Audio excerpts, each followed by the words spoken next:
And we're here. Hello. Hello. And let me say Shana Tova to fellow tribesmen. It is Rosh Hashanah, so You're I just sinning. thought it.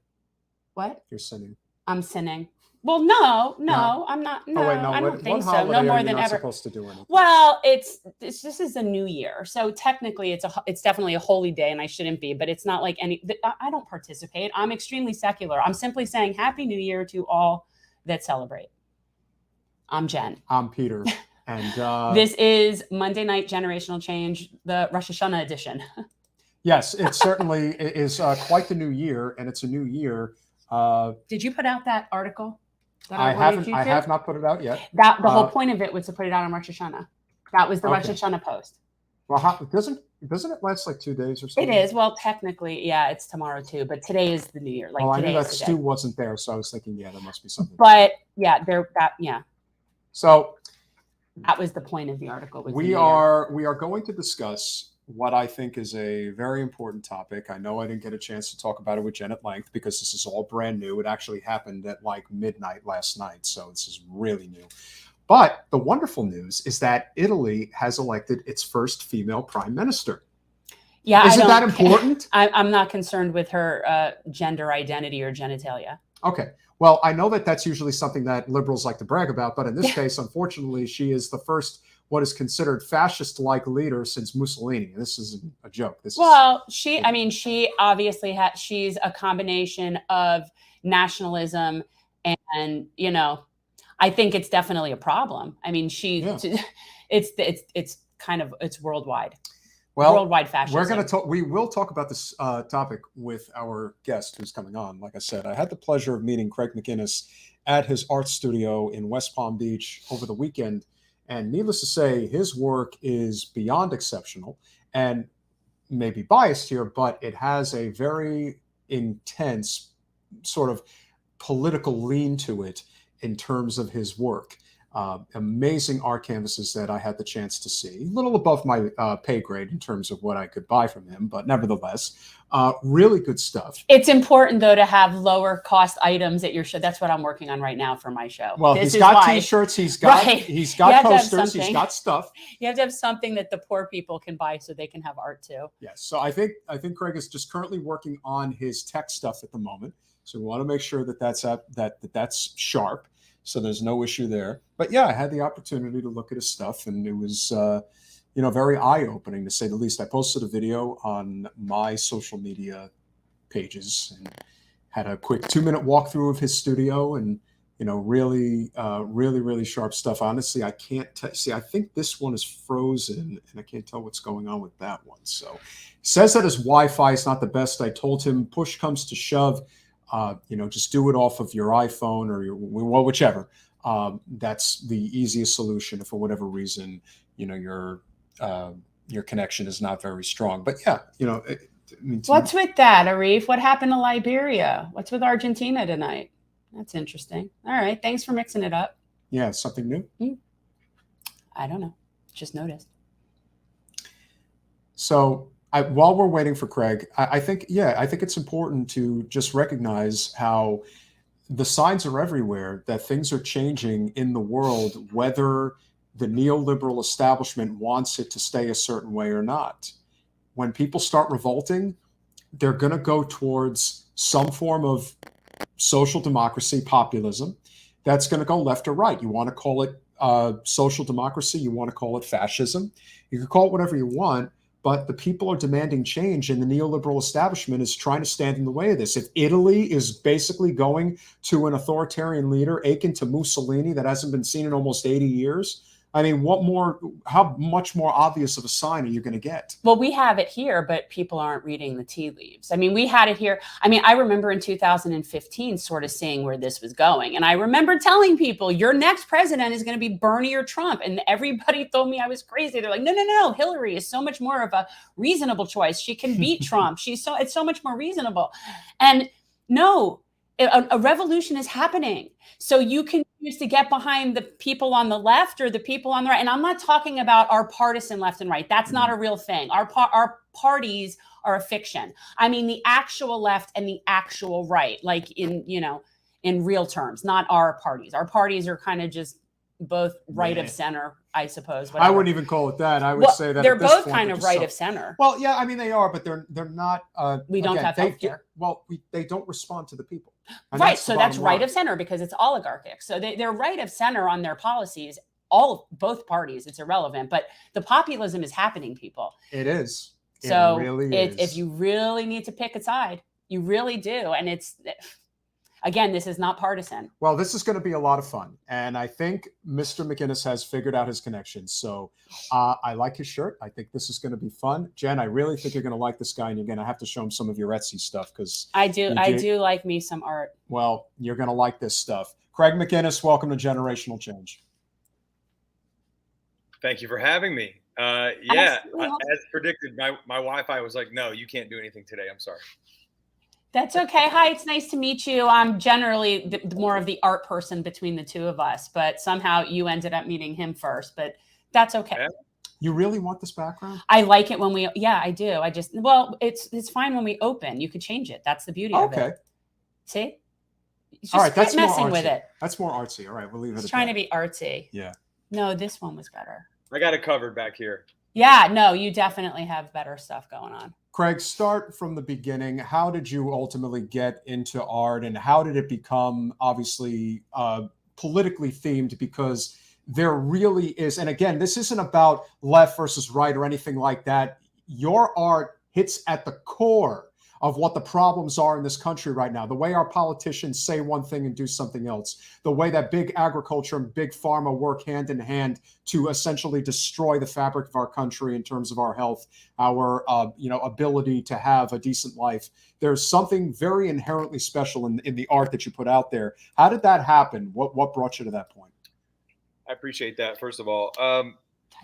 The way it went down was I really didn't have a choice. I was pretty awful at a lot of other things like sports and math and all that other stuff that you're doing in school in your early days. Art was it. My mom's family is riddled with musicians and artistic people, and it was just a path that was kind of obvious to me. I was answering the question of what do you want to be when you grow up. Artist was the answer from a long time ago. So it was the only way. I ended up in art school.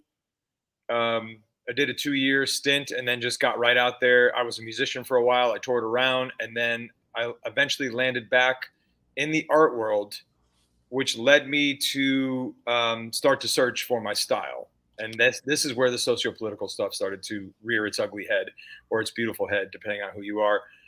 And I just was, as I've gotten older, I've found it more and more difficult to discuss these so-called divisive topics, which are really just common sense, but to me anyway, and to a lot of people, it's just something to argue over and not try to find a middle ground or try to find a solution. So I just got kind of tired of having those beat your head against a wall kind of conversations. And so I started to put it into the art and just put it out there and let it be on the wall or be in the print or be wherever the heck it is on the web, and let someone else, or maybe a couple people that were across the aisle, as it were, come together over wrong and right and stop pissing and moaning about left and right. And so far, everything I've seen, because I eavesdrop on people when they're in my gallery, has been mostly positive. I mean, I've had a couple like not knockdown dragouts, but people arguing over stuff, but not in a non-constructive way. So I think it does its job to a point, if they get my point. And it's just been a great outlet for me. Instead of being frustrated by these things, I feel a weight lifted when I paint or draw about them. Okay, let me just say that I would have never asked you when you became an artist because I knew you were born that way, because that's how it works. That coming from someone who doesn't, like, he thinks of it like it's a career choice. Like your medium might be more of a choice, but like you are who you are, right? Like that's like I aspire. I'm like an artist wannabe. I want to be an artist. I'm more crafty, but I dabble. You're on your way. You're on your way then. I mean, I like it. Like that would be the best. Like if I could make money doing that, it would be like the best thing ever. It's no joke. To get that to happen is no joke. And to your point, it is correct. But a lot of people never realize it until they do that second career thing where they're like, oh my God, I've been working in this downward spiral for 30 years. And I had a minor in art. I should have done the art. Yeah. So you know, it's frowned upon and it's got that starving artist stigma and all that crap attached to it, but you can starve doing anything. So yeah, I just went for I it. know starving lawyers. I know starving lawyers. Sure. There's no starving doctors. I haven't met starving doctors, but other than that, you're right. You can be, especially now. For sure. Yeah. You can get strung out on debt and you can have all the money coming in, but if it's going right back out, who cares? So yeah, I mentor to this fact because I like to see youngsters bringing up the culture. Even if I don't agree with what they're doing, I don't care. It's good to have all these different viewpoints coming at you, especially from artists, because they're going to be the critical thinkers. They're going to be the 360-degree view type of people generally. And I just want more of them making stuff. So I tend to mentor people about, you know, how to get down this road and not necessarily follow a traditional path, and find happiness probably here in art if you can, like you said, make a buck. Yeah, it isn't for everybody. Not everybody is born that way. I will tell you, there's a reason that it's a gift. I lost you. Connections a little scattered. Unreal Wi-Fi. It's all good. It's all good. We'll make it work. Remember, worst case scenario, you can do it off of your cell phone if you have to do that. So just keep that in mind. Bummer. Yeah. Such a bummer. Try again if you have to. We're not going anywhere. All right, here. So do this. Yeah. See if he moves again. Yeah, and now hopefully he'll be able to show, because it looks like he's in the studio right now, and hopefully he'll be able to show some of the portraits that he's done. But yeah, I mean, I think he's stated as much, that a lot of what he does is based on, like you said, having a conversation with somebody about politics is not easy, but being able to draw something from life. Like I'm curious what the majority of subject matter. That's so much better. I don't know what's happening. Maybe a plane flew overhead, I think, or a bird. Yeah, no, it's all good. It's all good. So like, what are you like working on now? Like, what's your, you know, I know like for me I'm just a crafter, but like I go through phases of different things. Like right now I'm really into like the resin and stuff, and I'm working with like the resin necklaces. Like, what are you into now? Like that's your medium. I am, so I do a lot of commercial art. So it's seasonal for me right now. I'm creative director of Fright Nights at the South Florida Fairgrounds. Oh. So I'm in a role of watching over a creative team and watching all these things happen, the wardrobe, the makeup, and the set design and all that stuff. These are all things that I did on my way up the ladder. And now I'm kind of in a role of leading that team, for lack of a better verb, because they don't need leading. I don't micromanage or any of that, but that's what I'm doing right now. But I think your question is more like in the fine art world, I'm trying to switch gears. I do primarily acrylics. So I've bought myself some oil pastels and some large format paper. I need to switch gears because I got in a little rut, a good one, but like I made like 16 paintings in the same vein. So it's time to jump out. Yeah. I'm circling around with another set of political drawings. I have a book, which I forgot to show you, Peter. It's called the Oddball Manifesto, and it's all about these same topics. They're just in ink instead of in paint. So I'm headed into round 2 of that, because Lord knows that faucet is always providing fodder for me. All I got to do is turn on the news for 5 minutes, and I'm like, Lord God Almighty. There's no shortage. No. So it's a collection of poetry and illustrations, snarky little illustrations that go with that poetry, all about how backwards we are sometimes, most of the time. Did you have a political awakening of sorts? Was there like an inflection point where you're like, wow, I really need to be more involved with this? I mean, for many people, it was 2016, but was there anything in particular? Or Occupy. A lot of people, it was like Occupy was a big turning point. No, I'm such a lone wolf. I don't move with trends or movements or anything like that. I'm a cynic as well. So I'm like, man, Occupy, man, this, man, that. It was more like it was a general build up to it had to come out, and it couldn't stay inside my head anymore. But I've always been, I do like satire, because I'm a fan of, you know, your Gary Larsons or your whomever, these comic strip type artists that kind of poke fun at society. So I grew up on that stuff, reading the Sunday funnies. So it was in me. But in art school, they were teaching us some of the most mundane stuff ever. So it took a while. I think maybe 10, 12 years ago, it started to leak in. But yeah, I don't think there was a catalyst. a specific catalyst. So I wasn't there when you were there. So like what topic, like what is the stuff, what is the Can stuff you look show- like that you were talking about that obviously was interesting to you? Because he's normally only really more of a photography type person. Which there was some here for you. I'm glad there was some here. Okay, that, I mean, yeah. Are you able to show any of the stuff? I don't want. But I better bring it to you though, because every time I move. Right. No, I'm just All curious. What got Yeah. him so interested? Oh, Like the subject matter. Here we go. All right. Talk amongst yourselves. I'm going to bring his favorite over here right now. All right. Okay, All right. so this is really. But this is like. Well, this is what caught my eye. I mean, don't get me wrong. The one about childhood obesity is very like it's like scary in terms of the, you know, you're seeing like the kid being injected. Right. Like this is one of those things where I look at the art and I'm like, okay, the art's amazing, but the subject matter is nothing I would have hanging on the wall. Okay, so this because it would make me sad. Oh, wow. Look at that. That's cool. Rhetoric 2020. It has a very political cartoon kind of look to it. Really cool.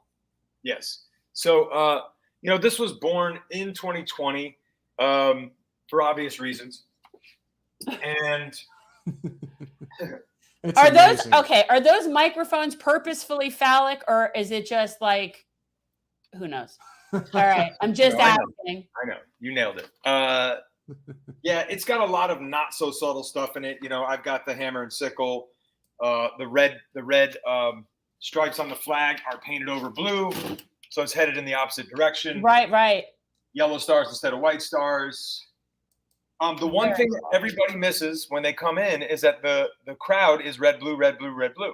Mm-hmm. And that was my main point. I think you guys, I watched a little bit about what you guys do and think and how you operate. And I don't know enough, but I will say that I think we're on the same page, that this crowd is the same friggin' crowd. It doesn't matter what shirt they're wearing. It is all white dudes though, which was also on purpose. Right. Well, right. It is definitely, there is that issue, but within the red and blue, that's a fiction. Yeah. That's like political theater. That's not a real thing. Same coin, two sides. Exactly. And it's going in the same friggin' coin slot to do the same thing. Yeah. Time. Yeah. Well, our premise is transforming politics into service, and the ideas, and we will platform any non-corporate candidate. I don't necessarily have to agree with somebody. I don't need to agree with everybody's policies on everything. And I've had so many people, even in the comment section here, bitch at me when we've had like more conservative guests on because I'm not doing enough to pull them to the left. And I'm like, I don't want to convert them. They're fine the way they are. That's very, condescending of you. I'm just trying to find things we can work on together. So I don't have to agree with people on everything. It's fascinating. But yet I get so much crap for commingling and cross-pollinating with people that don't fit certain purity tests. And this is why we can't have nice things. Purity tests. Well, I mean, that's one of the downfalls of the human psyche right now. And I think maybe social media has a lot to do with it because our brains have just turned into these slot machine type things that someone has to agree with you on everything. And I have a very unpopular political platform amongst artists because I'm not super liberal. I'm supposed to be way on that side. And I'm just like, depends what we're talking about. Because I'll go super fiscally conservative or whatever it is, depending on what we're talking. The one thing, and it frustrates them because it's just what you're saying. You got to fit in this slot or you got to fit in this slot. And my first question is why? Why? So I can vote in the primaries? Well, fix that terrible thing. That's stupid that I can't vote in the primaries. So add that to the list of things that need to be obliterated, like you said, corporate money in politics, gerrymandering, blah, blah, blah, blah. Yeah, no, closed primaries is one of the biggest problems in Florida in particular, in any state that has it. And you can look no further than our congresswoman, like my congresswoman. The only reason she's able to sit there is because of a gerrymandered district and a closed primary. And so it only requires so few people to keep somebody in office. And most people are unaware of this. Like when we would canvass, most people would be like, oh yeah, I can't stand her. But if you're not registered as a Democrat, you get no say so. And most people aren't willing to switch over, even though strategically it's the only way in a gerrymandered district to get anything done. Talk about what we just did yesterday. So yesterday Peter and I did some canvassing for a mayor candidate for plantation mayor, Nick Sortel, who we're supporting. And it's a nonpartisan race. And I got to tell you, it was extremely exhilarating canvassing without having that hovering over me, because when people are so sick and tired of the partisan crap, with one rare exception. We met one guy. And he was a Republican, which made it even more shocking. Yeah, he wanted the local politics to be partisan, whereas more partisan. Whereas I love that they're not partisan, and it's so much of an easier sell. It's so much of an easier sell when you don't have that crap in the way. And it was really much, I was pleasantly surprised at how much easier it is to canvass in a nonpartisan race. Well, it's cleaner. It takes a lot of the nonsense out, and the preconceived notions are super dangerous. And people who don't want to think, they just find a chunk of information that lines up with some of their stuff, and they're like, all right, that's how I think now. Yeah.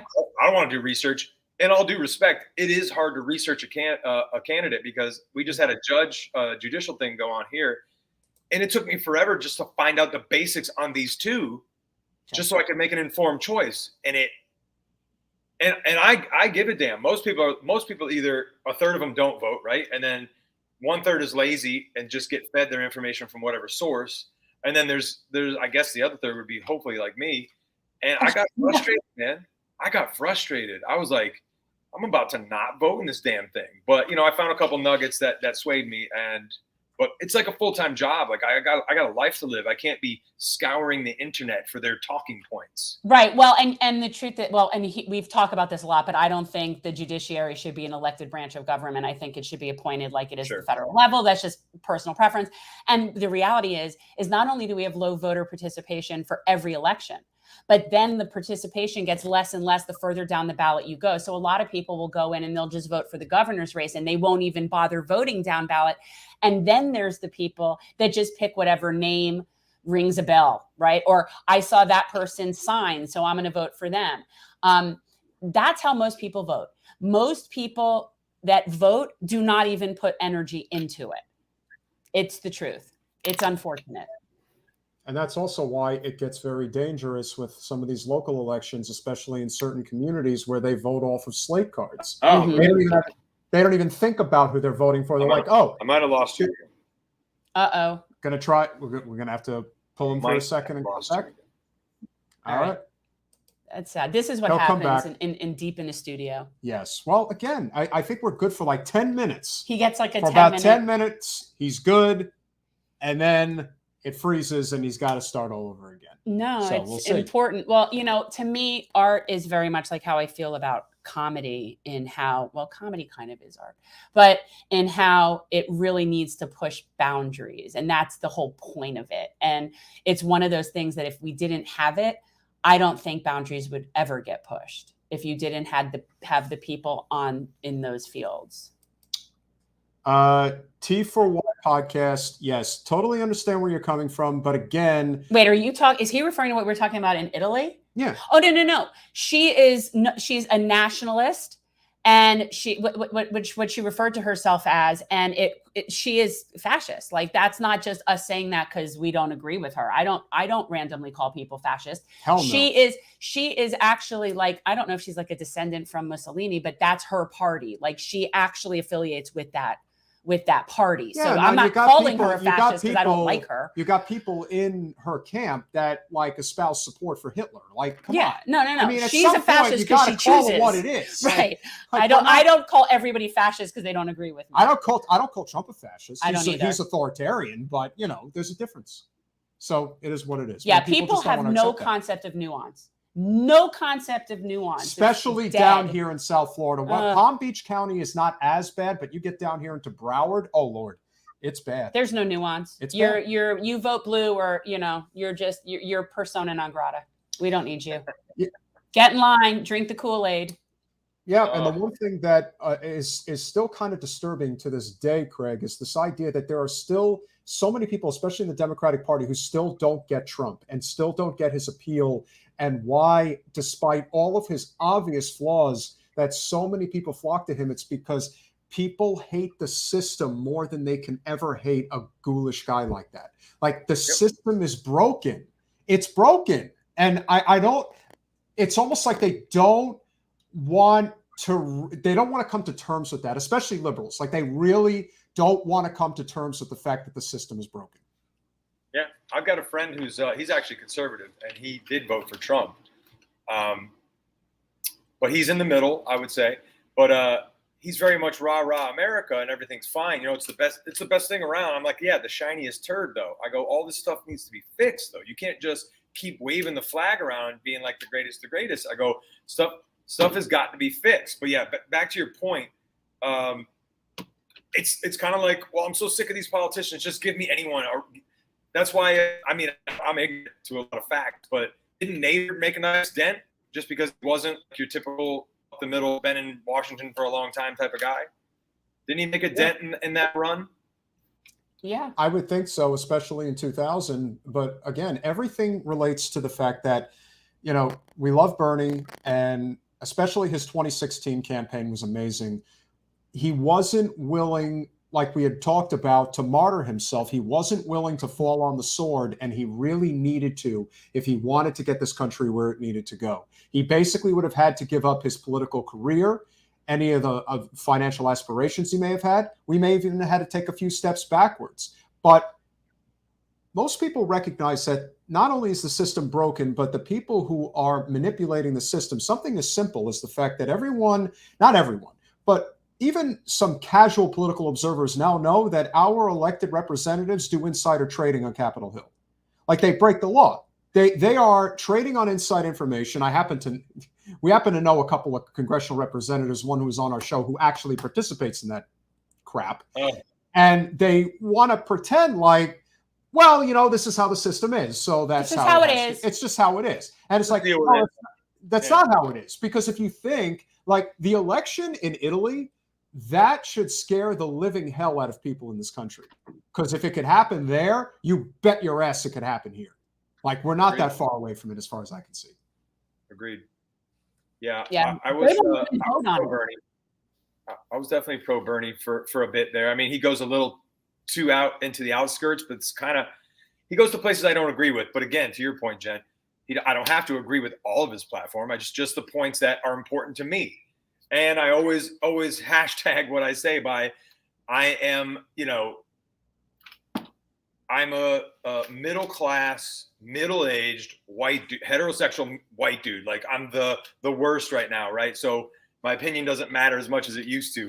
But that guy was just, I don't want to use crazy, but just out there enough to battle something like a Trump that is also out there. Exactly. And that's where the Dems, they really effed it up. Well, they did. Like they don't want that. The people that are high up in the Democratic food chain infinitely preferred Trump to Bernie. Like that's a no contest. Once they realized that it was going to be either Hillary or what that was doing, they were like, no. They would much rather Trump than Bernie. That speaks to some very flawed thinking, because I mean, I often say this though, that's your best offer, Hills? Oh, well, it didn't work. It didn't work because the only way that you can combat populism on the right is with populism on the left. Somebody in the center is not going to pull people to that. Doesn't work. That's just silly. And they're trying, and they're going to do it again.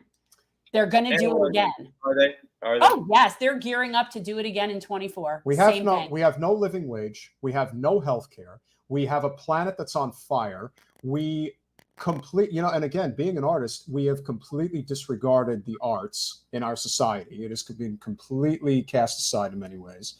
Endless war.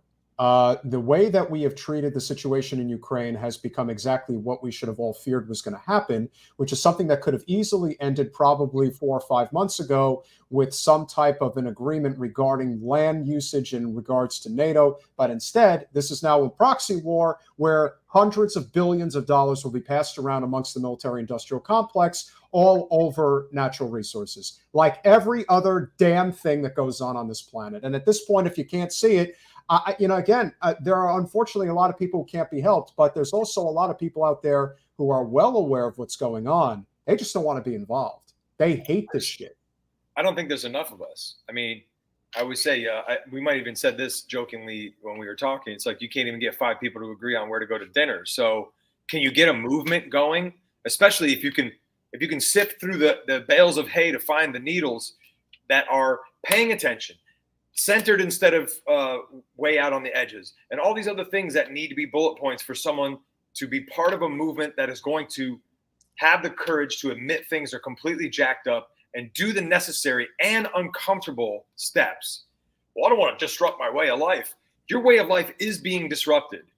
And the people who don't care are the ones who are not being affected that badly. If you're poor, or if you're black or brown, or if you're living in a crap neighborhood or whatever, you are being affected right now. And ironically, the hope, that hence the shirt, the hope is gone from those areas. So they're not running out to the ballot because they think the system is a joke. And well, it kind of is. It kind of is. And it is mostly political theater. And you're right. They're not interested in voting. And also a lot of people don't have time.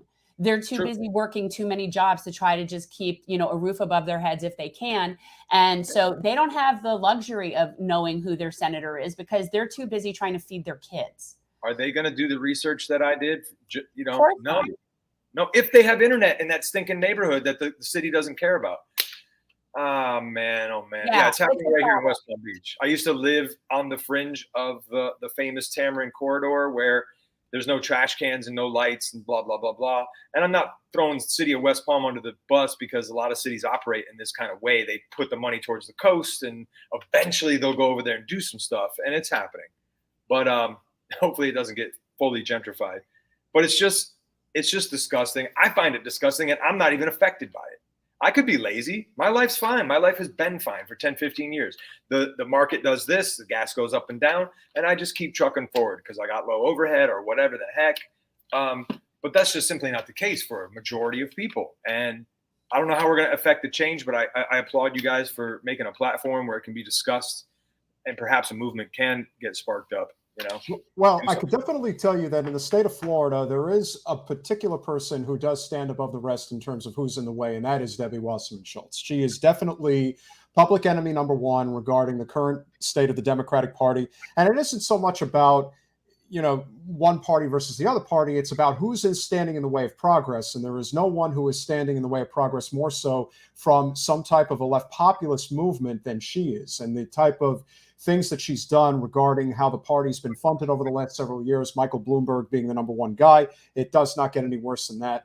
Manny Diaz is the head of the state party, who was the Republican mayor of Miami Beach, and is now the head of the Democratic Party, and all because of Debbie and her relationship to Bloomberg and who the corporate special interests wanted to see leading the party. Well, there was no the party was completely financially distraught. And Bloomberg came in and rescued it. Basically, he bought it. Bloomberg came in and bought the Florida Democratic Party, and then they put a Republican in charge of it. And this is supposed to motivate people to come out and vote. Sure. If I'm all blue, and I go, wait a minute, who's doing what? Are you? And to your point earlier, people just don't see that happening right in front of their face. They are undermining all of your core values or your whatever, your platform that you're standing on with one simple little appointment or political move, but still you're just blinded by topics and you just toe the party line. It's gross. But again, go ahead. But again, it all comes down to corporate special interests. That's what it's all about. And Wasserman Schultz is the embodiment of that. I mean, somebody who ran the Democratic National Committee for 6 years and had to literally be thrown out because it was proven beyond any doubt that she was putting her thumb on the scale, literally rigging a presidential. When I hear about all this rig, the election's rigged, I'm like, there's only been one rigged election that can irrefutably be proven that it was, and that was the 2016 Democratic primary between Bernie Sanders and Hillary Clinton. They absolutely rigged it against Bernie, and Debbie was in the eye of the hurricane, making sure that went down. She was really thinking she was getting some sort of cabinet position. Can you imagine Secretary of State? Yeah. Oh my God. Hard to believe, but she is still in Congress down here in Broward. We've talked about the prospect of Jen potentially running again in 24. Nothing's been determined as of yet.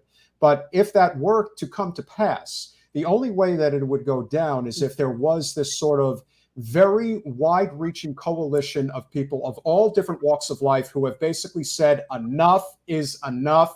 we're fixing our freaking state, and that's it. And nothing more obvious than Trump winning Florida comfortably in 2020 by 3 points. And let's face it, in Florida, that's a comfortable win. And the state voting, for a $15 minimum wage. So it just goes to show you that it is about the issues and not about the parties. That's what people care about. And the more we get to that talking point, the more we wake up that sleeping giant of people that are just like, all right, you may be a Democrat. I may not like the party, but I know you're good people, and we need more of that type of representation. We can fix Florida, as hard as that may seem in this current moment. But I really feel that if a couple of structural changes were made, a lot of good could come. Yeah, people do vote issues. People argue issues, and that's why politicians float these divisive topics out there so they can distract them from the big picture. But yeah, to your point, if you can get people centered on the change rather than the little minutia, hey, wouldn't you enjoy cleaning up the political process, taking that burning ember out of your brain, knowing that corporate money is affecting, how things turn out, or that someone can put their thumb on the scale with no repercussions, or that the map for the districts looks like a friggin' abstract painting and everyone's just okay with it.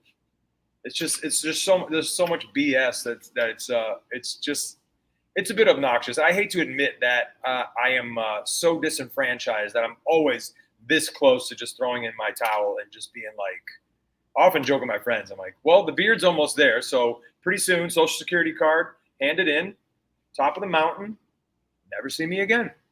Well, I guess it's a good thing that I found you and got you to come on the show. That's like me. I want to live in a cabin in the woods. My husband says I like Unabomber tendencies. Like that I would totally be fine. Me and my dog in a cabin in the woods. I'd be good. I really would. At this point, I would vote for a dog for president. At this point, that's how. I'd vote for my dog for president.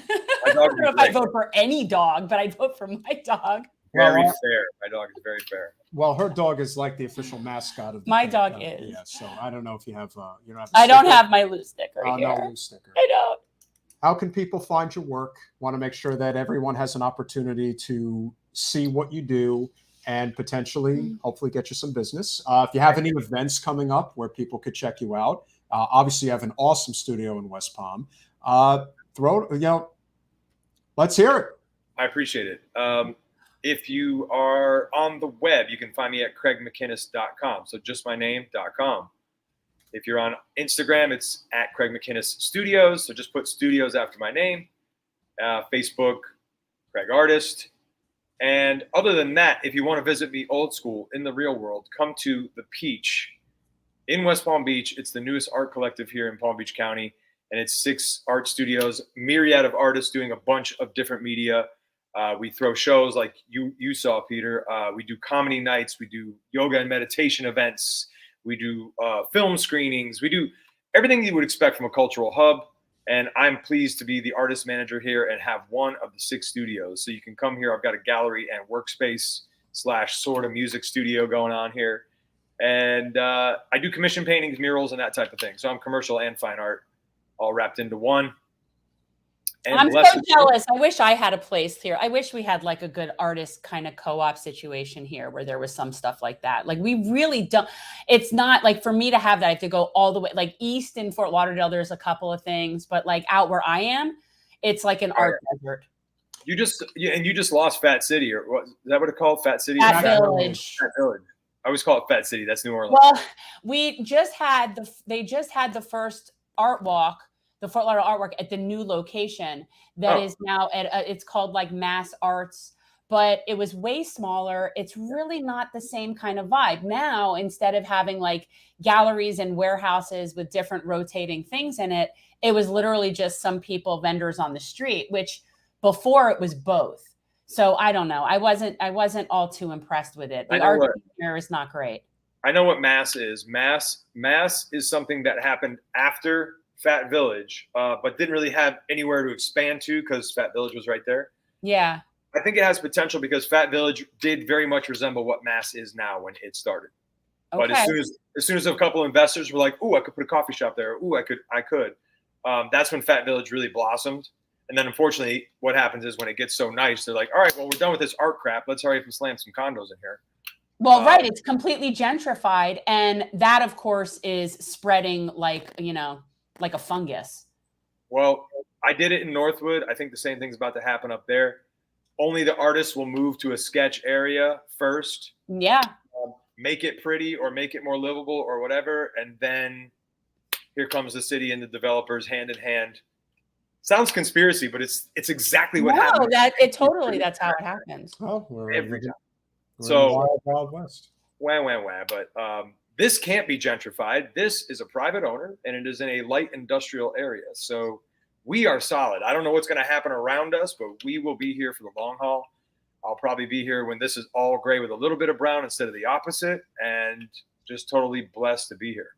No, it's awesome. No, there's a lot. Yeah, there's a lot of interesting spots within the parameters of that particular place. I walked into the gentleman's name slipping me right now, but he has the 2 Bitcoin things on the wall. Yeah, that's it. Yeah, I made sure to point out that, you know, I have no problem with alternative currencies, but we have to do something about crypto mining, which is not good for the environment. And, okay, see, my currency is like chicken and eggs. Like I want to live somewhere where like I will have eggs and you have like the other kinds of produce, and that's my kind of currency.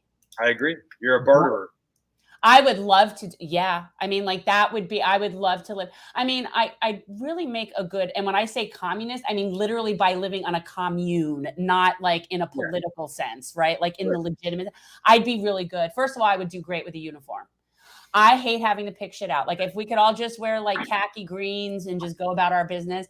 And I'm also fine with like small living and sustainable stuff and just, I'm telling you, I'd be very content in a like nice little. I actually think wearing a uniform in high school or just in school in general is actually not a bad thing. Oh, I love it. It's much, you know, it's less cliquey. It's more personality, I would think, driven. Like people either have to know you for who you are. It's the kids hate it. I love it. I think it's the best thing ever. When oh my God, where my older son went, they had even uniform shoes, and you have to all the way to the shoes. Good. I was going to say, I used to get bullied for having the wrong shoes on. It was ridiculous. Yes. Yeah. Do you have any art that you want to show before we go? I'm not going to show an artist my art. Don't be ridiculous. Oh, I don't know. I'm a teacher. I have no judgment. I'm a teacher. Well, and the truth is the only things I have here, like I am like the Dr. Frankenstein of vintage. So I take things and repurpose them into other things like suitcases into upholstered ottomans. And I do antique spice racks into jewelry displays. Like I'm like that. And that's so fun. Most of my things are big. And then I have a few little things, but mostly, I'm not, Maybe you should come up here and sell your wares. Well, I'm going to apply to do I haven't done a show in a long time. It's been a few years since before I ran. And I'm gearing up to do one in November that's going to be near me. And I have to apply for it. And it's actually juried, which I've never been in that before. So we'll see what happens. What's I have some new stuff. It's like Not Your Mama's Art Show. Is that what it is? Or Not Your Mama's Art? Really? Yeah. That's fun. Something like that. Yeah, I saw a sign for it and I looked it up and I'm like, all right, I'll do that. And it's really close to my house. They have security, so I don't have to do a setup 2 days in a row. And and air conditioned. That's another thing here. Oh my God. All right. So but it'll be my first time doing a show in like a few years. So I'm a little like nervous. That'll get you going. Yeah. The stuff's already made. You're good. Just show up and be yourself, and you'll sell work. That's what I'm trying to do. There is no such thing as art. There are only artists. So they're there to buy a piece of you, and you're lovely. So you're probably going to sell a bunch of work. Thank you. I always say everyone's lovely after like you would leave, and I'm like, well, he's lovely. Like they always say that. That's funny. I said that you two would hit it off. So I mean, I did say that. I like art. Definitely. Would be it's great to meet somebody like you, Craig. I mean, obviously, not just the fact that so all right, so Jen's gonna before we go. I'll grab one. All right. There we go. I will grab one. Okay. Oh yeah, the butterfly. Well, that's cool. So this was a spice rack, this vintage spice rack. See it? And it came all brown or whatever. And then they all have names and stories. So this one is strangely named after Tig Notaro, which I don't know if anybody even knows who Tig Notaro is. I know who Tig is. Yeah. Okay, so this is named after her, and it's called Queen Matilda. And so when you open it and you see inside of it, and it's where you can hang your earrings. And I did it in moss. Can you see? Oh yeah. Oh yeah. See, that's smart. That's very smart. Okay. And so it's a jewelry display. And then I line the drawers so that the drawers can have rings. And it's just this little, you know, that's it. Creative. Oh, Yeah. Don't downplay it. That's a hot ticket. That could be a hot ticket. I have a lot of and printers trays I turn into earring holders and all that kind of stuff. So yeah, this is what I do. I get it. My wife's an artist as well. She does she's super mixed media, so she does dabble in things like that, repurposing, assemblage. Right? I love it. Yeah, she loves it. I call her the tweezer ninja. She's like doing all these tiny little things. So I appreciate that type of stuff for sure. Thank you. Craig, thank you so much for coming on. We definitely hope to keep in touch. I'm going to come up and visit the Peach. Yeah. Please do. Yeah. And if you can make it down for the Not Your Mama's art show. Yeah, it's in Plantation, which that's not exactly the art hub of South Florida. You have an excuse to come to Fort Lauderdale and can make a V line out to Plantation on that. It's going to be 2 days. It's 2 days. It's November 12th and 13th. Yeah. I've got an artist friend in Plantation, matter of fact. Oh, I wonder if they're going to do that show. I'll ask her. It'd be a good excuse. The other thing is it's a cheap show. It's a cheap show for me to get in and just, to get back into it and hopefully at least make back my booth money. Exactly. That's step number 1 for sure. If you guys, thanks for having me. I appreciate it so much. Absolutely. If you guys have not done it already, just make sure. Again, we've got a lot of comments. And it's amazing how these things always divert into like different areas once it starts going. But get over to CraigMcInnis.com. Check out his work. Check out this unbelievable, obviously not just this wonderful Rhetoric 2020 portrait, but a lot of other amazing stuff that he's got. And if you do not have it in you to shell out the kind of capital that is necessary, therein is the thing. There is other. You see, that's you. So how would you describe that, Craig? Before you go, it's like a sculpture. What's that? It looks like clay, right? But it's foam. It's like foam. Super Interesting. So it is a sculpture, but it's from the other painting that you like, Peter. Profits Are Up, and it's basically saying that we are the fodder for the corporate machine, whether we're the employee or whether we're the customer. We're kind of just feeding that cycle of low wages and crappy material that breaks down in 2 years. But yeah, this is sculpture made out of foam. It's me bringing the haunted house stuff over to the fine art world kind of thing. But yeah, I figured I'd show I don't do scary. So as soon as you told me, no, I don't do scary. I don't like to be scared. Okay, then you have at that. I do not like to be scared. I'll see you there. Call me up, man. I'll get you a couple tickets.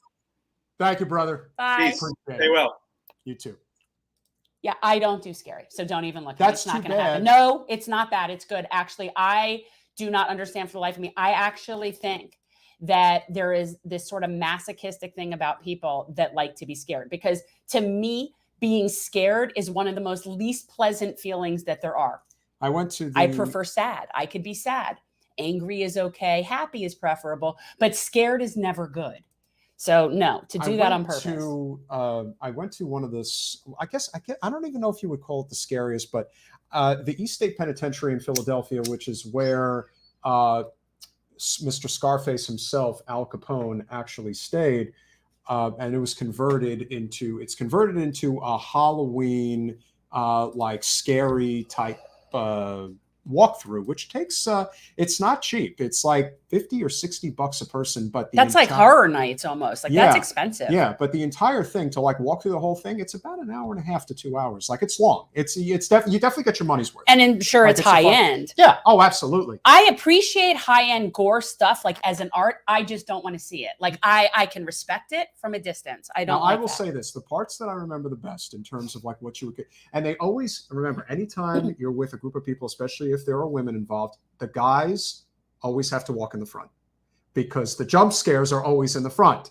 Do you know the amount of men that I know that hide behind their wives when they go through shit like that? Are you kidding me? No, I am not kidding you. Oh my God. Oh, for God's sake. Yes. You think that's how it goes, that the man walks through? Are you freaking kidding me? Oh, get out of here with that. But anyway, ridiculous nonsense. There was like a corridor that you walked through that was like a haunted hospital.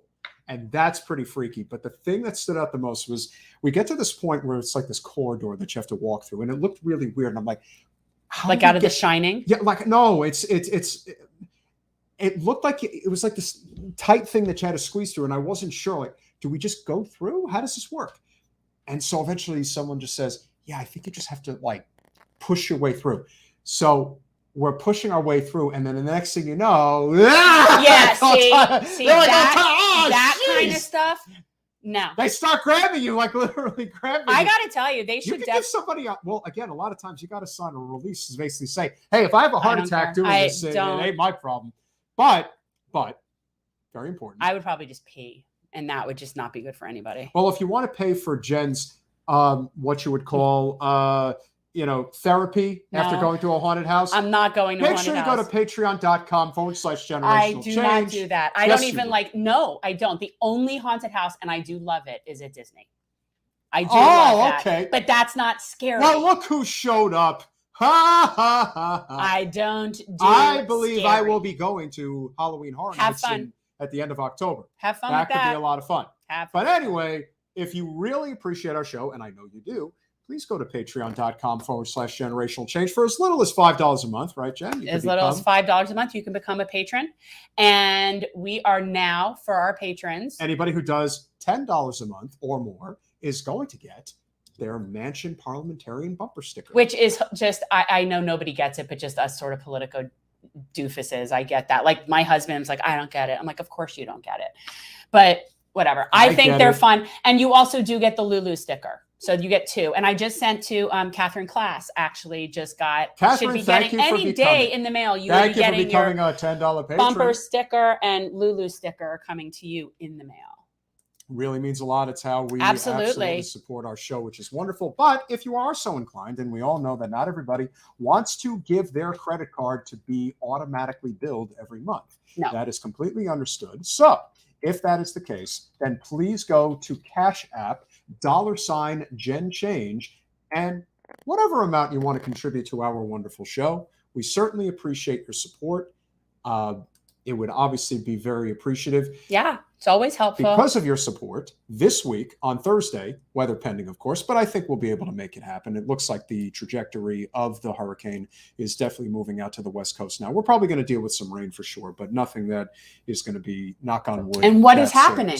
What have you guys helped us with that because of your contributions monthly, we have now put some money aside to attend. What is the event on Thursday we're going to? Is it? I forget what she names it. No, I know it's for Mobile School Pantry, but I forget. It's the annual fundraising benefit for Mobile School Pantry. I do forget the name. It's got a name, but it's the Mobile School Pantry benefit.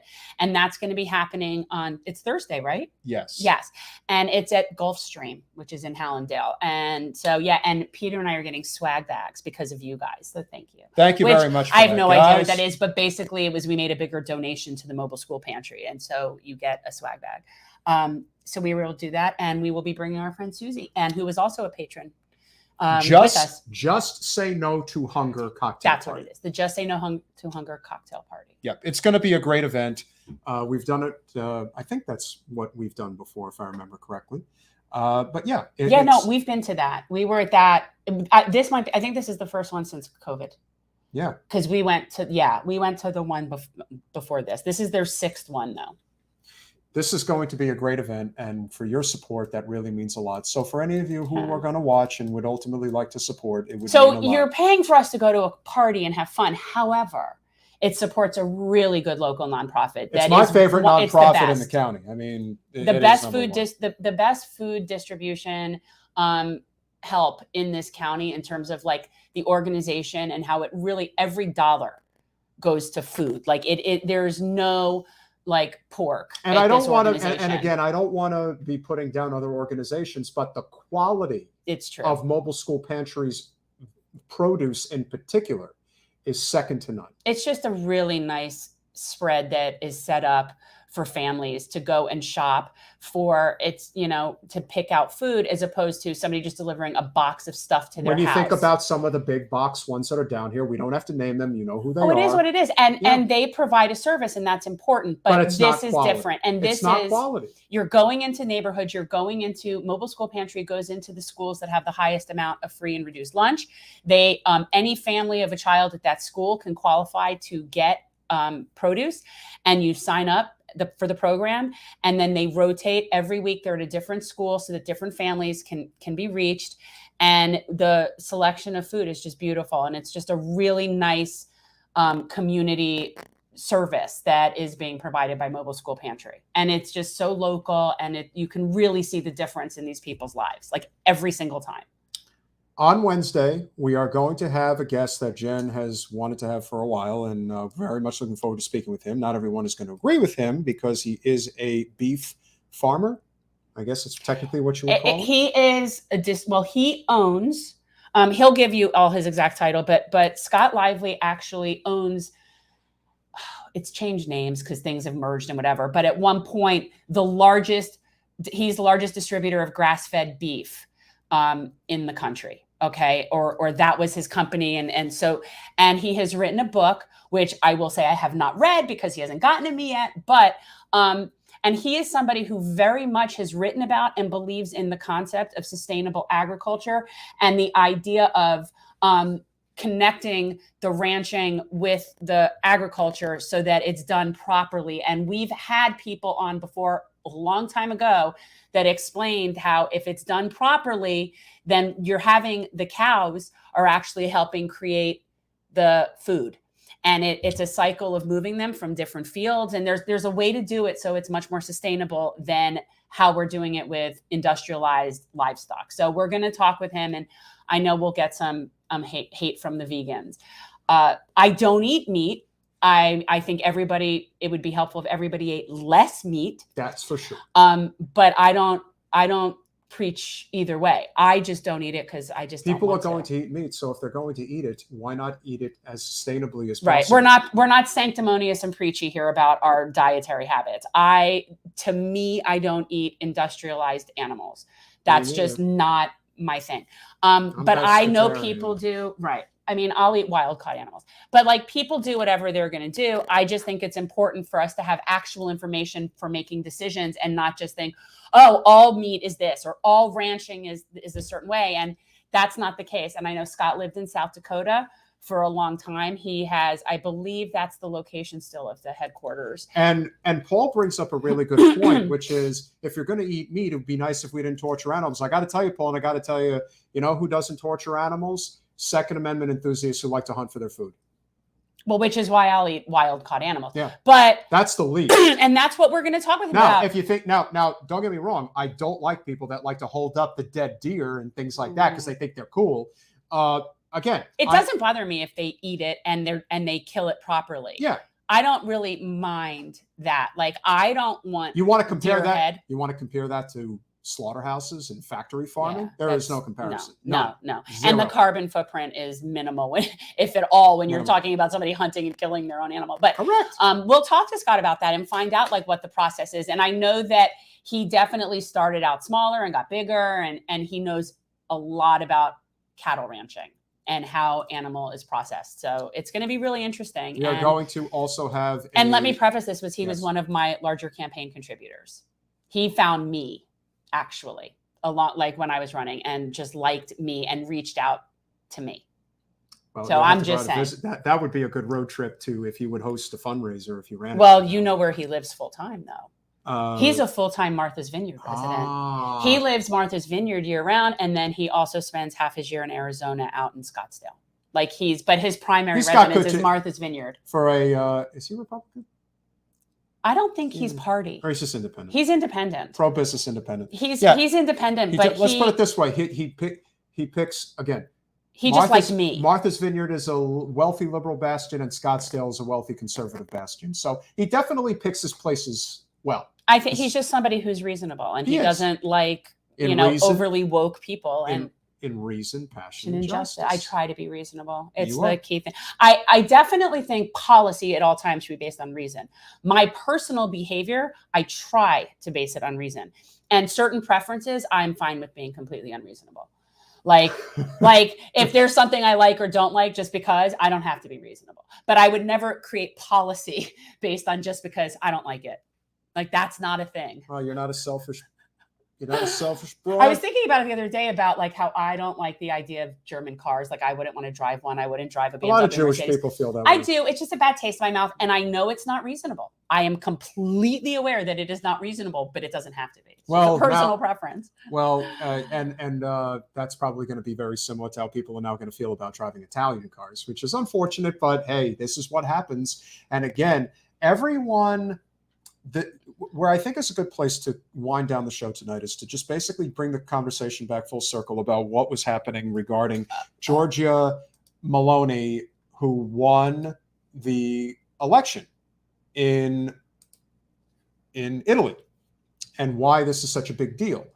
Because there were basically 4 specific parameters regarding the reasons why people were voting in favor of Meloni. Inflation, cost of living, immigration, and there was one other one. Well, the nationalism is a big part of it. Well, that's where the immigration thing comes in. Exactly. When you said that, I'm like, well, that's a big part of it. Yeah. And that's where I start thinking, okay, that's the fascist component, is for me much more that nationalistic. And there's also, and again, it all gets back to the universal theme, which of course is neoliberalism. If you look at these specific issues, it's all neoliberalism. And if you can't move the country in the direction that it needs to go in, which is to more of that social democracy, again, they are attached to the euro. They don't have any way of creating their own currency, which the British do, and other countries like ours do. Again, it's not a lot. This is part of the reason why Venezuela can be literally choked to death from inflation, because Venezuela has no economic sovereignty. They are attached to us. We won't allow that. That's why we have issues with them. That's why we need to replace their leader, because we want them to stay on the petrodollar for eternity. Now, again, neoliberalism is not as strong in Europe as it is in the US, but it's still strong through the European Union. The European Union at least has relatively livable wages. They have universal health care. They have very strong unions. And they have very strong unions. They have strong unions, and they also have a whole different electoral process. Like, we've talked about it before. Parliamentary system is in Italy. It's parliamentary system, but they also have much shorter election cycles. Like, everything happens within 2 months, and that, like, their system is not set up as political theater to the extent that ours is. I'm not saying they don't have that, but it's just not the same. They also have a basic standard of living that they expect in European countries that we don't have here. They have healthcare. They have things like, to most people in those nations, yeah, healthcare is part of it. Like, so they automatically are starting out in a position that's to the left of us. Yeah. That's the thing. And so, when we're watching that, and I also don't think that when they're talking about their right-wing issues, when you talk about right-wing issues, it's different in a country like that than it is a country like this. Italy isn't imperialist and taking over the world. Italy isn't, sending, having military skirmishes all over the place and 800 bases and billions of dollars on military and weapons. So their level of nationalism and fascism isn't as threatening to the entire world as when it happens with us. It's just different. They also don't have things like, are they taking away women's rights there? I don't think that Meloni this is necessary. came out and said no, but So when we say things like right wing and what's fascist, that's very different than here. what it is in Europe. Correct. 100%. They don't have the evangelical Christian right that is part of their right wing. It's just different there. So I do think that we have to be a little bit more considerate when we're talking about the specific terms regarding what this is all about. But remember, when the environment is not good, when the economy is not good, when the quality of life is not good, when you are overrun by immigration, inflation, it's everywhere. Like, what are we looking at here? We're trying to pretend like this isn't happening. It is. And guys, if you didn't see our interview with we did two interviews basically covering the issue of neoliberalism and its like failure in the universe. We spoke with Tom Hartman about his new book called The Hidden History of Neoliberalism in America. And we also had on author Lily Geismer, which was a great interview about her book called Left Behind, really talking about how Democrats abandoned labor and basically how neoliberalism had taken over in that party. So we're seeing it all over the world, but that's what it is. Yeah. And again, forewarning here, because particularly when it comes to immigration, inflation, and quality of life, economic, decimation, if you will.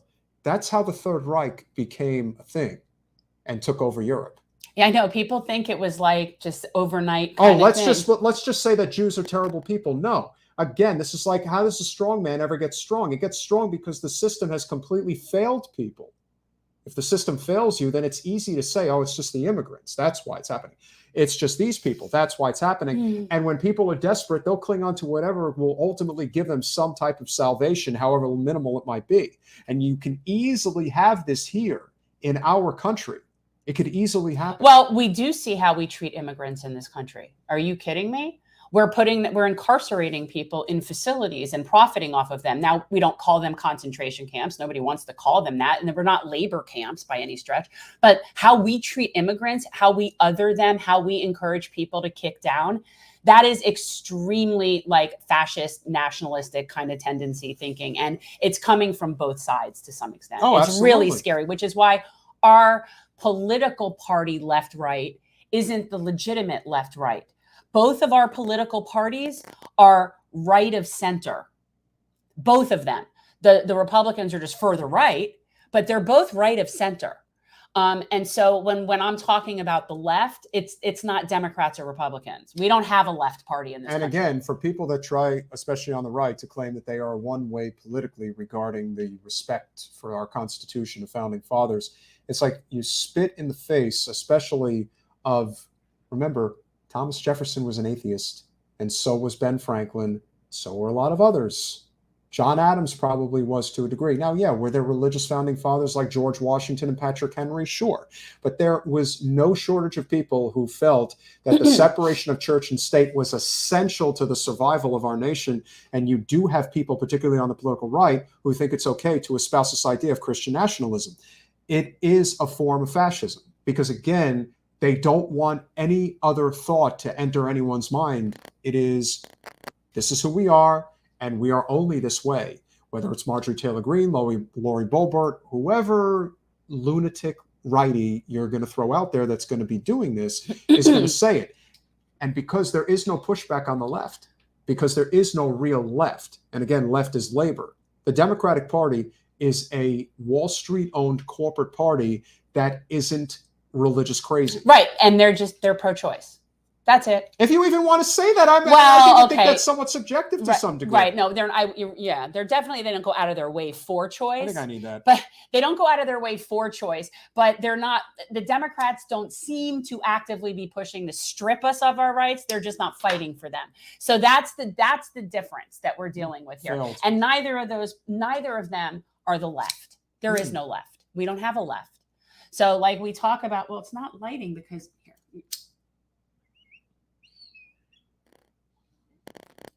There you go. Now you'll be happy. So we don't have a left. And because there's no left, there's no balance, there's no nothing. There's just corporatism. And it's imploding. And that's fascism. It's when the corporations and the government become this symbiotic thing and you have a lean towards nationalism. That's fascism. That's how it works.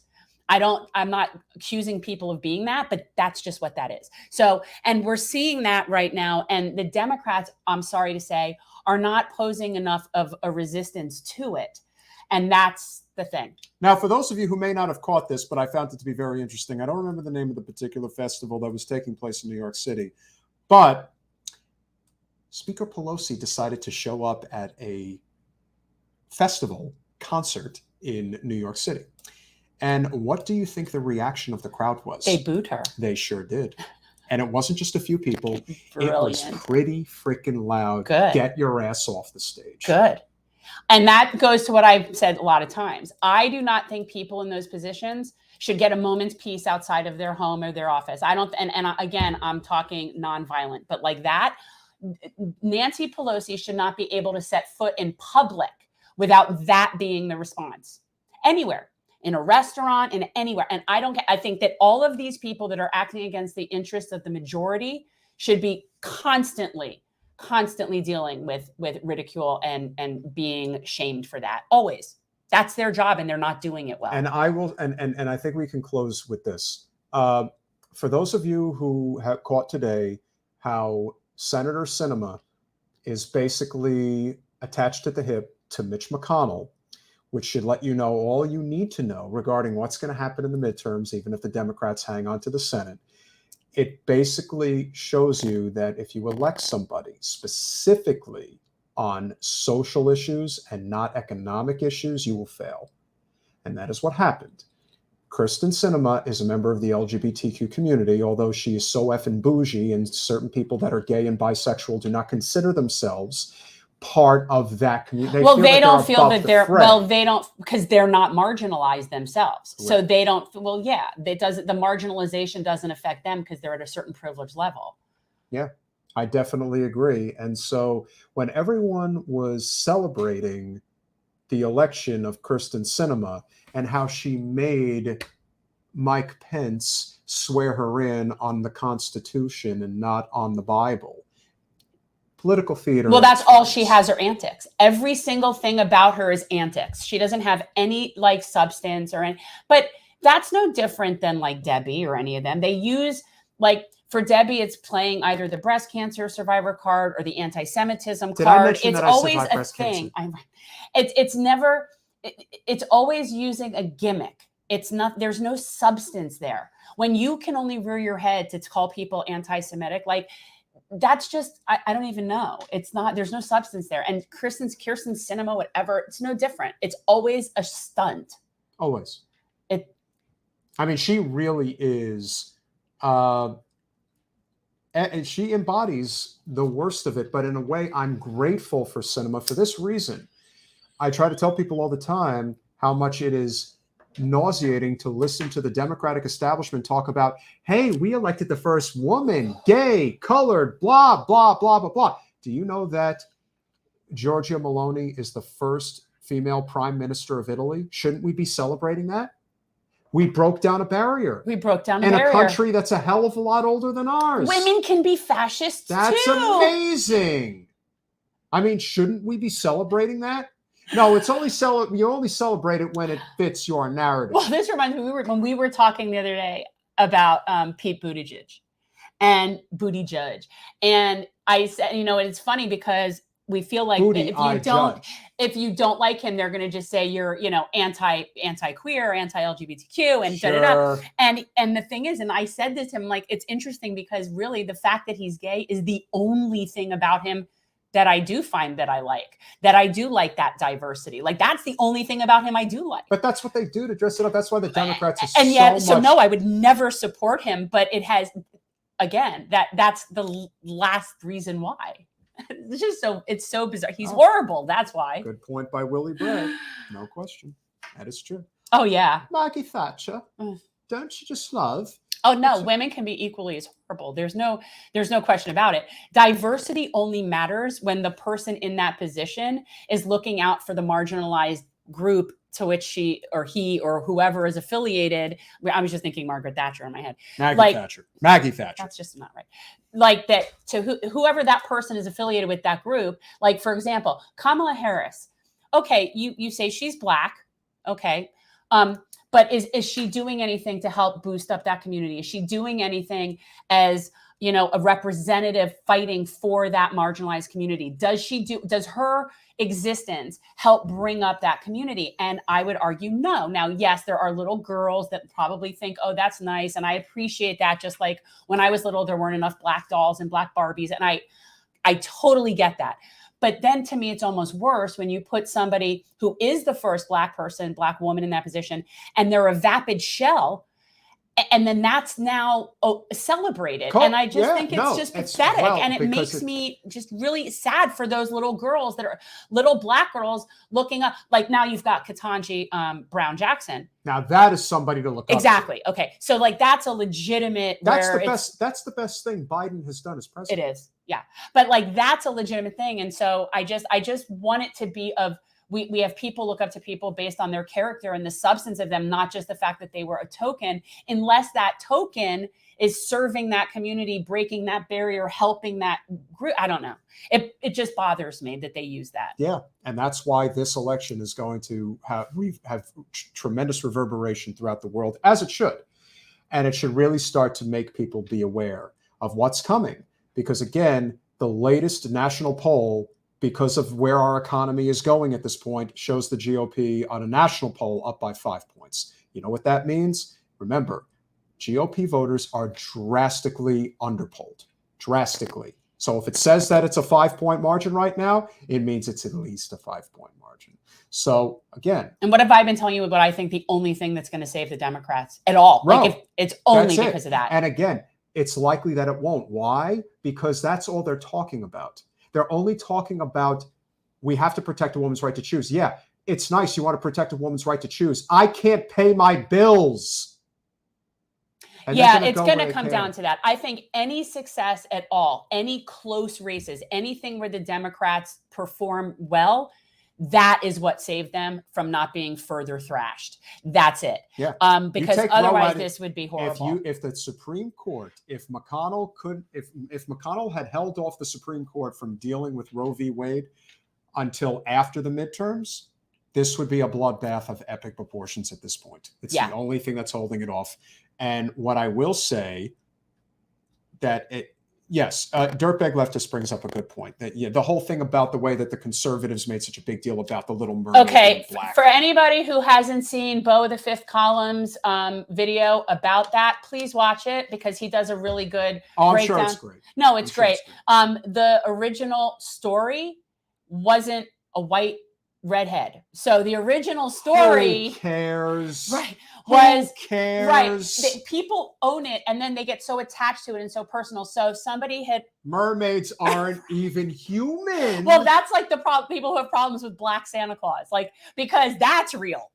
Because Santa Claus is real. So for sure, he's got to be white. I'm sure it was good. And you know what? They made a great video of showing the reactions of young Black children, young Black girls. That's important. Seeing the reaction and how much it lit up their face and made them feel, you know what? If that's you don't important. think that matters, then you don't have a soul. That's and important. That's it. And he had gotten a letter from somebody saying, well, because I was a redhead, I really felt like now they're taking that away. And he's like, no, they're just opening it up to other people so that they can have a connection to a story that has a really good value to it. Whatever. You know what? If it's done well and the story's good, it's done well and the story's good. Why does it matter? That's why they're mer people, for God's sake. Listen, the only thing I don't like about the only thing I didn't like about Hamilton is how expensive it was, because I would have loved to have seen it. That became, and yes, it was a Black cast, and it was an elitist play where only people with deep pockets could see it. My thought is that it's incredibly bougie, and that that it really is not some sort of like the people, our friends that are like the real knowledgeable people of like Black history, Black liberation, whatever, they don't find it all that fun. I agree. They don't. Find it really bougie and like that's why when it comes to representation of the Black community, it's somebody like Chris Smalls that's going to lead the way. That's who leads the way. And last but not least, before we go, as that you guys mermaid know, thing really did piss me off. Yeah.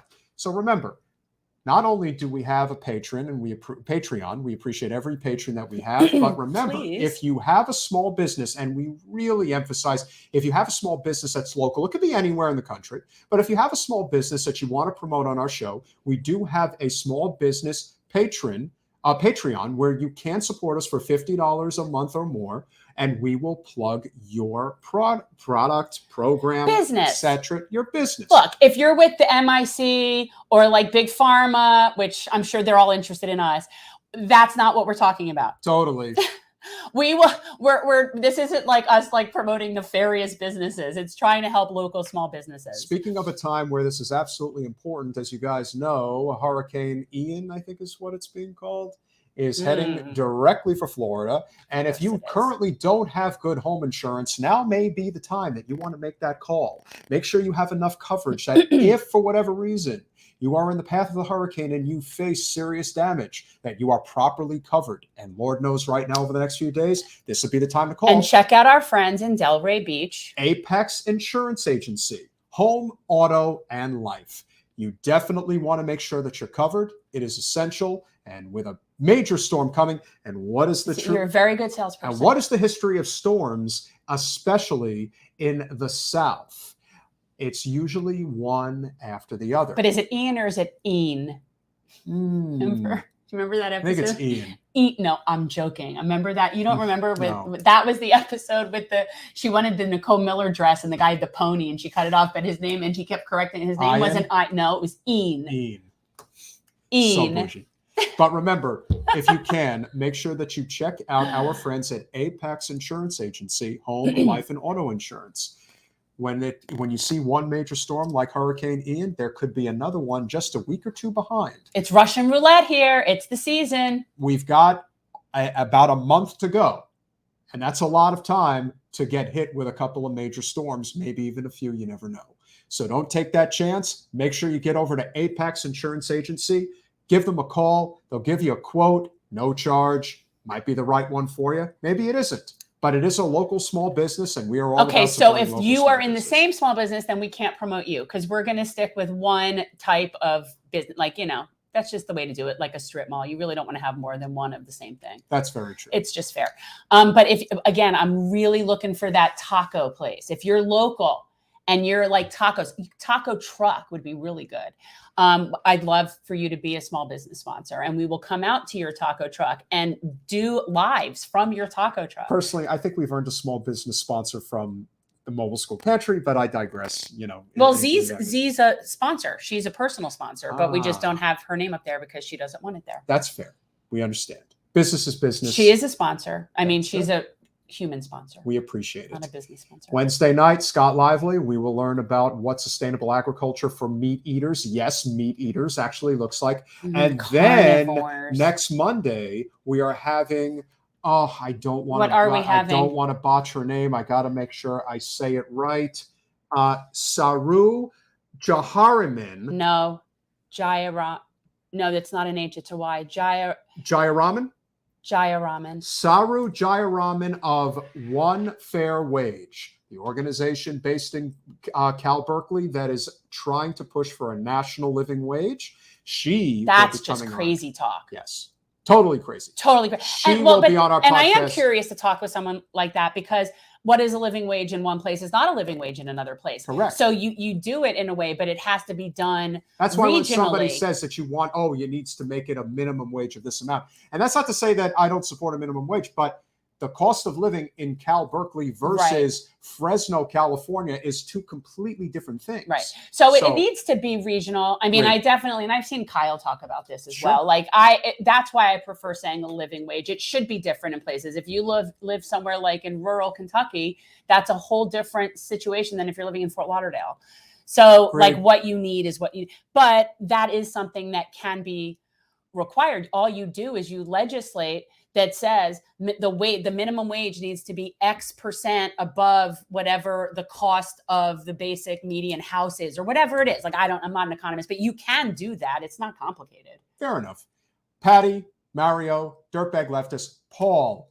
What are they? What are they angry about? No. It's not about being angry. Turkey Day. You finally showed up. SG, emoji, Patty, Keith, all of you guys. I'm going to give you one homework assignment. If you're going to join us on Wednesday, invite one friend to be on the YouTube live stream. Let's see if we can really start organically bringing people into the show. Look, come on. Mansion Parliamentary in 2024. That is who we're endorsing. Yeah, really. At this point, it's probably the best odds of winning anyway. But yes, if you guys can bring one friend along with you. And why can't people hit the like button? I know Jordan has struggled with this for eternity. Is it that on some places is though? Thank you. I'd love to see what he looks like because to me it's like I see Bugs Bunny. Paul, let's make the show big enough so you could be one of our mods. We'd could love to definitely have, use that. we could definitely use them, although we haven't had the mean people in a while. Yes. The mean people, I have blocked people because the truth is that there's no point in me having people be mean. If you want to be constructive and have something like, 100%. I'm cool with that. Like, I don't need to agree with people, but you got to be nice. Yeah. You got to be nice. You I do. just don't want to be surrounded by people that are mean. Be I'm nice. just saying, it's just not that difficult. Just be nice. If he won't walk him, but be nice. Right. I'm not And going to if he tolerate won't- mean. And if he won't walk, you will have your friends come and we'll all walk him and we'll all be nice. I don't know what that's from, but what I'm telling you is I just don't understand why people have to be mean. When is it time to not be nice? I'm nice. You won't. I'll let you know. I don't need negative shit in my headspace. I'm Amazing way how too you old didn't for know where that. that was from. I don't know what that's from. Roadhouse. Again, you know the only real line I know from that movie, because my husband loves Roadhouse. He thinks it's like Oscar-worthy material. It is. Oh, for God's sake. And it's such a man thing, friggin' Roadhouse. Yeah, just like you've got Titanic, we've got I don't have Roadhouse. Titanic. All right, Why? you got You've some. been All right, very- Dirty Dancing. Mm, Yeah, Dirty. you got Dirty Dancing. We got you know Roadhouse what? in You're that spot. very like kind of sexist tonight. Swayze. You're being very kind of sexist tonight. Oh, terrible. Kill me I'm now. just saying, like, you're lumping us all together. We'll see you Wednesday. Bye, all. This bowl ain't gonna pack.